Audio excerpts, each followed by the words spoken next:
Commissioner સાહેબના પરવાનગી પત્ર સાથે મેં આ કાર્યક્રમ ગોઠવેલો હતો.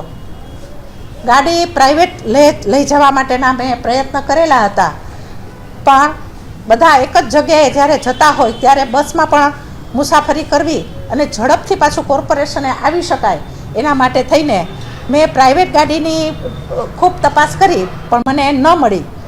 એટલે જે મેયરની ગાડી આપણે હુકમની સાથે જે લઈ જતા હોય એ હુકમની સાથે મેં પરવાનગી લીધી અને જે પણ ભાડું થતું હોય એ ભાડું એટલે કે ડીઝલ, પેટ્રોલ, ઈંધણનું જે પણ બિલ થતું હોય એ મેં ચૂકવી દીધું છે.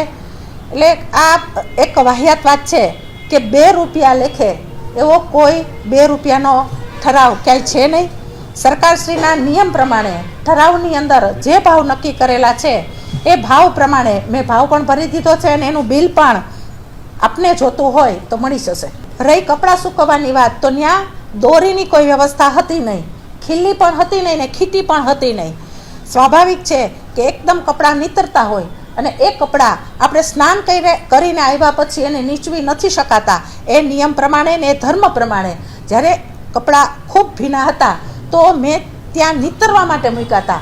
પણ આ એક ષડયંત્ર તરીકે આને કોઈ ગંભીર બાબત લઈ અને એક ઇસ્યુ બનાવ્યો છે. જેને પણ બનાવ્યો હોય એ એટલું યાદ રાખે કે મહિલા મેયર તરીકે આ નાની એવી બાબત ગણો કે મોટી એવી બાબત ગરિમા જાળવેલી નથી.